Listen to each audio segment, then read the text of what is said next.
TGR News, broadcasting from the State of Israel. Welcome back to TGR News. Hello, hello. This week we've had a horrible terrorist attacks with many Israeli injured and dead, unfortunately. And Gaza has fired rockets a few times this week. We will talk about all this and much, much more. But first, let's say thank you. Thank you for everything you guys do. It is an amazing thing to be a part of. It's just, I wish there was a better way I could show you what you guys are actually doing, but I'm sure you can see it through the videos you see every week. We give the food to the people every week.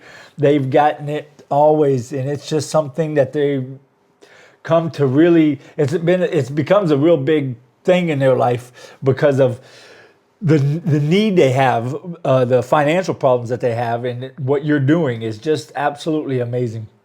To be able to give them the food that they need to be able to feed their kids, it's just. Most of you guys probably have kids. You understand. I wouldn't have to explain to you what it's like if you don't have enough money to pay rent and buy food, and there's these group of believers all of a sudden started giving you food. It's just an amazing thing. We just recently gotten bigger, added more families, added a leap of faith, just knowing that God would provide the finances needed to do such a thing. And just hours ago, we got a phone call from the social worker, which is not a normal thing, saying there was a special case, a family that's in really big need, and actually, she's never done it before. She's never called us and asked us to do anything like this, so we just couldn't say no. So it's another leap of faith. We're adding another family this week. So it's just like we've always said, it's a leap of faith from the beginning, and it continues to be a leap of faith every time every week we go to buy those groceries for those families. Yeah. And so far so good. God answers. Amen. So it really is an amazing thing, and we're adding a new family that's in desperate need, more than probably any of the other ones we've apparently, because I haven't met them yet, but I'm sure we will here pretty soon in the next week.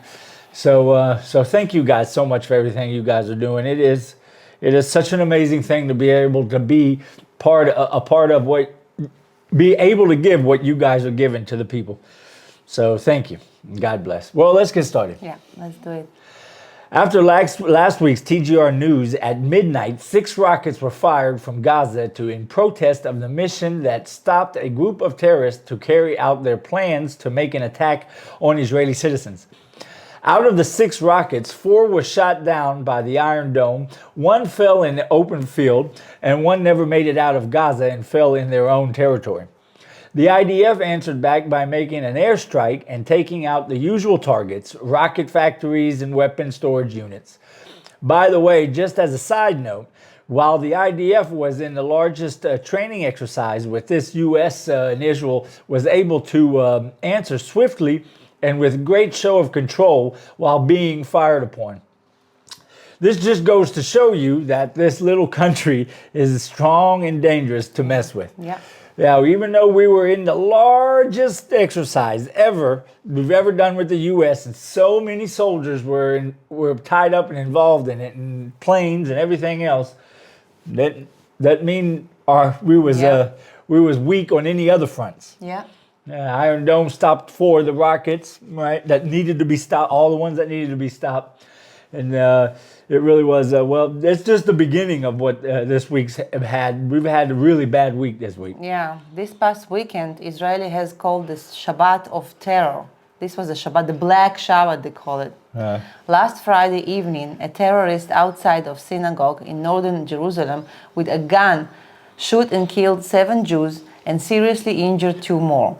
While Israel was mourning, most of the Arab community here was rejoicing in the victory. They were happy. And Itamar Ben-Gvir was unsuccessfully fighting the Supreme Court to be able to seal the terrorist house and prepare it for demolition. Yeah, he wanted to do that on the same day. I think they ended up doing it, but he couldn't get it done right away the way he wanted it. Yeah, they just blocked it. They didn't do, It was a horrible terrorist attack. You even put out I made a video a because short it was video just, about it. Yeah. And not only in Israel, in East Jerusalem, they did fireworks.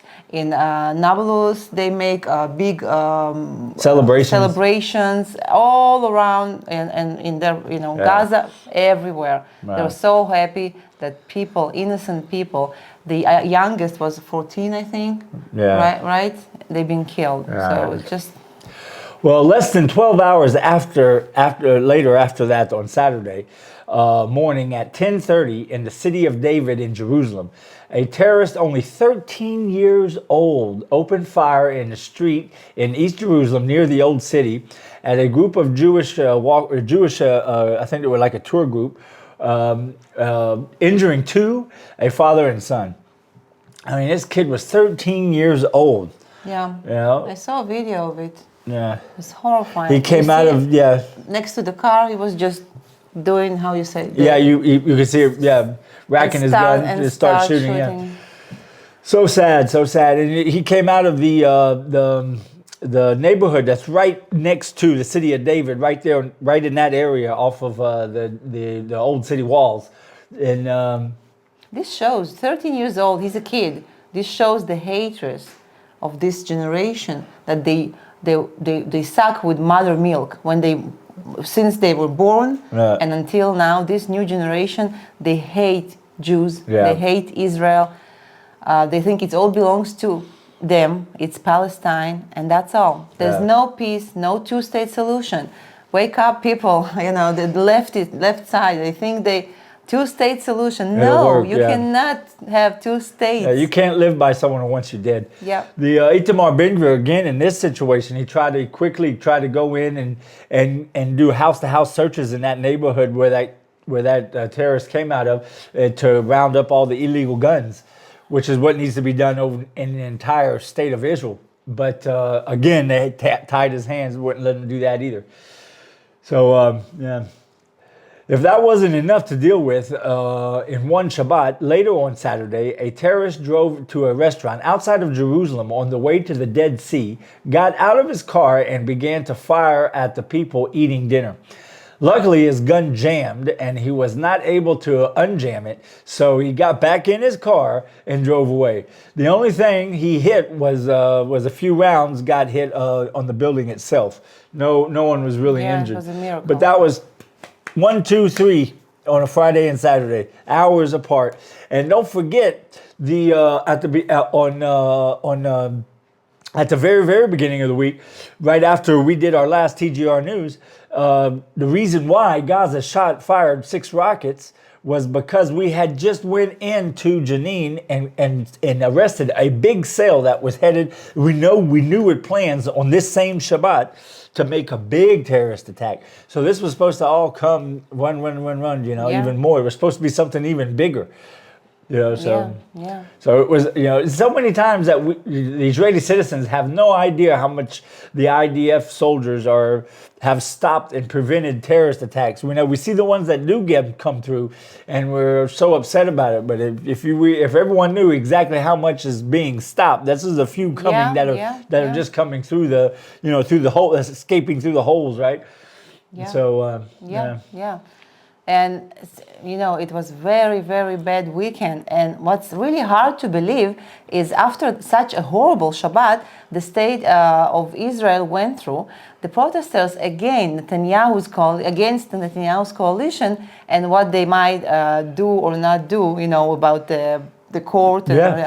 Instead of mourning with the country or being respectful enough to stay home, they came out in large numbers in the streets of Tel Aviv to protest, as they have been if nothing like this horrible things happen. Yeah, what a horrible weekend. And then these people are protest, like you said. They don't even really protest. There's nothing that actually happened. It's more protesting of what they think might happen. Yeah. It's just a protest. It's just people against the right-wing government. That's basically what it is. But they just don't want to say, we just want to cause problems because we don't like the country being under right-wing government, right? Yeah. But it's so sad, you know. This I think they did have like a moment of Minute. silence, Yeah. but give me a break. When they asked one of them, he said, like, we can't, what we like to say, the terror won't stop us from doing normal things. But I think it was just a little bit too much to, you know, on the same Shabbat, go out and think about and protest against something. Yes. Exactly, because it's true. That is something very important, that we don't allow the terrorists to stop our lives from doing normal things. Meaning, I won't stop from going to town to do things that I need to get done. If I need to go to the post office, if I need to go to the printers, or if I need to go to whatever, right? Yeah. Or grocery shopping. I'm not going to let that. But let's say it was your birthday and we had a bunch of friends come over for a dinner party. No, of course. I think we'd cancel. Well, the people who knows best how to live under terror from years after years is the road citizens that raising their kids, they're going to schools, and always with rockets beneath their heads. So they know what's like terror won't affect us. So it's something different, I think. Well, Netanyahu is trying to get a law passed that I have been saying for a long time is possibly one of the best ways to create deterrence of the next terrorist attack. A law that will allow the state of Israel to deport the family members of the terrorists that killed Jews in an attack.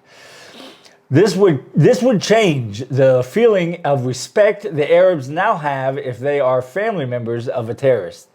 You know, I've been saying it forever. I think this is the key. This is the first time I've been saying it, but I think this is the first time I see a politician, and Benjamin Netanyahu even, talk about trying to push this kind of a legislation, which I do believe would make a huge difference. Yeah. You know what else they're talking about? About taking the citizenship. Many attacks lately, terror attacks, happen by Arabs that lives inside Israel. They have to that ID, Israeli, and all Israeli. What people call Palestinians is Israeli Arabs. They have all the benefits. They got salaries. They got everything. They have healthcare. Everything from Israel. So they're talking about taking it away from of course, the guy who tried to kill Jews, and from the family, and then they will have something to lose because it's really important for them. Yeah. So you cannot live in the States and go against it. You deny Israel have a right to exist, but then you use all the benefits from this country, and then you're trying to kill Jews, and you're proud of your son that killing Jews. So it's just don't work. No. On Sunday, a large factory used to produce missiles and military drones in the center of Iran was blown up and destroyed. This is right after the large Air Force training run between Israel and the US, like we said. Israel was, of course, the main source of blame for this strike, but Israel has not taken responsibility for this as we talk about it yet. This, of course, won't stop Iran from moving forward in their nuclear project or even slow them down, but this is just part of the war against Iran. Yeah. That's just the way it is now. The things have to it's just the way it is now. I don't think anyone with any sense actually believes that somehow the world's gonna be able to stop Iran from having nuclear weapons. I mean, it's gone too far. The leadership in America has allowed it to go way, way too far, where I think it's way past the point of no return. So Israel even put out statements over a year ago. The head of the Mossad and everyone else has put out statements where they just flat out said, we're already understand what the situation is going to be. Iran will probably will have a nuclear weapon or multiple nuclear weapons. And Israel is just getting ready for that day. How we deal with Iran once they have nuclear weapons. Yeah. You know, that's why we've been developing so hard. You know, Israel's been working so hard at getting the Iron Dome lasers, and which takes out ICBMs and long range targets and large missiles and missiles with at far away up in the atmosphere to take out missiles with nuclear warheads. And so that's why Israel's doing all that more than usual, because we've already realized that's the way it's going to go. Yeah. Unfortunately. On Monday, Israel performed 2 separate airstrikes on convoys on the Syrian and Iraq border. These were more shipments of weapons from Iran to head towards Lebanon for Hezbollah in order to use against the state of Israel. Iran put out a statement saying that Israel is playing with fire because we know that they will attack. Well, I say bring it on. No, seriously, it would be the biggest mistake they ever made. Yeah. You know, it's such a clear bluff. Not only does Iran not have, other than the nuclear program they're trying to work into, and they're trying to get the long-range nuclear missiles, which they still don't have yet, but they will probably soon. Other than that, they don't have anything they don't have a military they can send out and attack us. They don't have they don't have a very long range, like even their drones. They gave them to Russia, to Putin, and even the Ukraine's taking them out without the Iron Dome and all the stuff that we have, and they're taking them out, most of them, right? So I mean, and in the fact that they are headed towards nuclear weapons. If they tried to do anything to us now, it would just open up the door for us to come in to attack them, and that would be the stupidest thing they've ever done. So come on. And plus that they're in really bad situation in what's going on in their country right now. You know, the people are really fed up with all what's going on there, and they're trying to protest. It's silent. It used to be more like in the streets, but after they killed 400. People in last year, he just hanged over hanging and a half a day. Protesters who go on the street and protest against the regime. So so people start being more careful, but still people fed up and people trying to change something. On Tuesday, an Arab terrorist tried to run down 2 IDF soldiers on guard. The soldiers were not killed, thanks God, but they were injured. This is just another attack that shows we are headed towards another wave of attacks, terror attacks. It's just been a bad week. Like we started this thing off talking about, it's just been a really bad week. Lots of attacks, What really changed is that they're not blown up themselves anymore. They're trying to escape. They're trying to leave. They try to. They really, and also the videos that they take of things, TikToks and social networks. And the other thing that changed is now this one, he said, I didn't mean to kill them or injure them. It was an accident. And I was afraid because the soldiers, I was afraid if it's hit and run, they will kill me. So I run fast. Like we wouldn't believe that. So they start like really trying to. On Monday, Anthony Blinken came for the first official visit from the U.S. after this last election. Blinken and Netanyahu talked about Iran and the Palestinian issues. Where I'm sure Netanyahu found Blinken very reserved and not willing to make any promises to help Israel to take care of any of these problems, obviously. Like politicians are good at, I'm sure that Blinken danced around all these issues without actually saying anything. In the official press conference after the visit, Blinken went on to make a speech that sounded like the U.S. is trying to teach or at least maybe even order Netanyahu how to run his country. Some of the things that he said is the U.S. expects Israel to not grow the Jewish homes in Judea and Samaria, not to change the status quo on the Temple Mount, and not to make any changes in the Supreme Court, not to do this reform that they're doing with the Supreme Court. So it's 3 big issues. So Blinken says we can't expand our Jewish villages. Because we got to let the Arabs expand theirs so that they have more and more take over Israel, right? And we can't keep going with the reform to try to make the Supreme Court act a little bit more like a Supreme Court. And the main thing is they brought up again the status quo of the Temple Mount. Now, which is now that they allowed to pray there and we not. Yes, which nothing status quo hasn't changed. I know a lot of people are talking a lot lately about the Temple Mount here in Israel, and we started. I think we were one of the first ones to talk about the changes in the situation with the Temple Mount here in Israel, because we all know what the Temple Mount is. The Temple Mount is as clear as day as it can get. timeline. Once you know Israel starts building the third temple, we know exactly in the timeline where we're at. I mean, this is written in black and white and all over here. Yeah. So I mean, we know exactly where we're at. So it's a big deal. That's why we talked about it from the very beginning when Itamar Ben-Gvir started talking about getting Jews back to the Temple Mount. But a lot of people are talking about the Temple Mount now as if some big changes are going on. Yeah. Other than, and this is the truth, and wherever you hear different is not the truth. Other than the talks of Itamar Ben-Gvir trying to get Jews to be able to pray on the Temple Mount, there has been no change on the Temple Mount. Status quo has not been changed.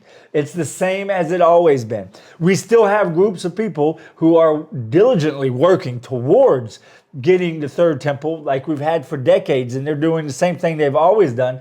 And we all pray they're successful because once again, that tells us where we're at in the timeline. But other than the talks of trying to get Jews, and it's just talks now from Itamar Ben-Gvir to get Jews back on the Temple Mount to pray. Not even talking about building the third temple yet. Yeah. Hopefully it does. Just to be able to pray. Yeah, just to be able to pray. Other than that, nothing has changed in the state of Israel. Nothing has changed in the status quo with the Temple Mount. So just know that. And be another thing 100% sure. The day anything changes, we'll be right on top of it and let you know, because it is a huge thing in our world, the Temple Mount. In so many worlds, the Jewish world, the Christian world. So it's a big thing that we will be all over. Like I said, if they start construction on the Temple Mount, you can be sure I'll be right there in the old city with a camera making a video of it and sending it out to you guys as soon as possible. Yeah. Within an hour or so, you would know. Yeah. Yeah. So I always get a little emotional when we talk about the Temple Mount because it is a big thing. So, but just so you know, that's the truth about what's happening on the Temple Mount. On Wednesday, Gaza fired a rocket. The Iron Dome shot it out of the sky, so no one was hurt. The reason for the rocket. Now this is going to start to get ridiculous. I'm not making this up. What I'm about to talk about. Real. It sounds like I'm writing some kind of a sitcom or something or whatever. But the reason they say they fired this rocket, it was for demand for better conditions for the terrorists in prisons in the Israeli jails. The main issue is the bakery in the prison was closed, and they don't want them to close them. Now, it's not like they weren't going to still get their pita breads. They were still getting them. They were just going to come out outside. From outside in. They're just closing the bakery. I mean, that's why Gaza fired a rocket. Yeah, they have name of the... At least this is what they are saying. The reason why this is a joke is because the conditions of the terrorists have in our prisons are better than the conditions they have lived in the normal day-to-day basis before they went to prison.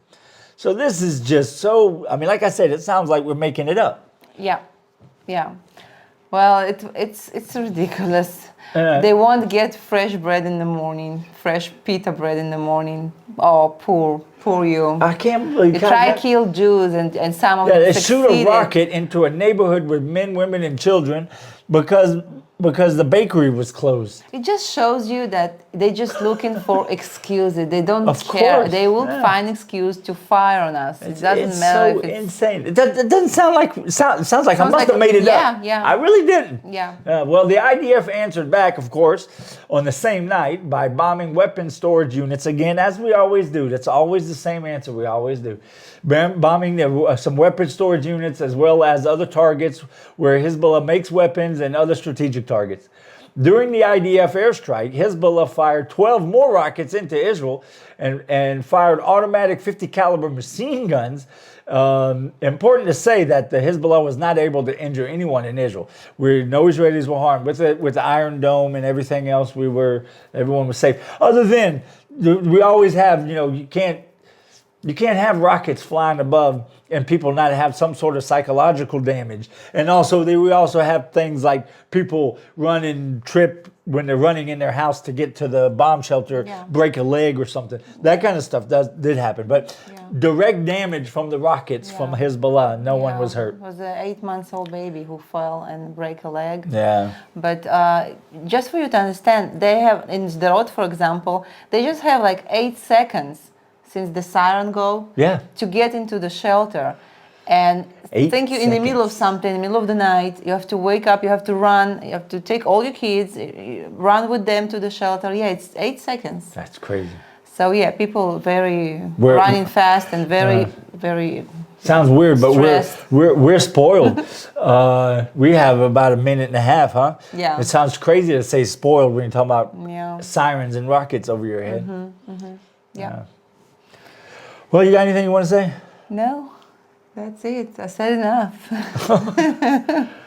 Well, like I said, thank you guys for everything you guys are doing, and we're taking another leap of faith and adding in that other family that so desperately needs our help.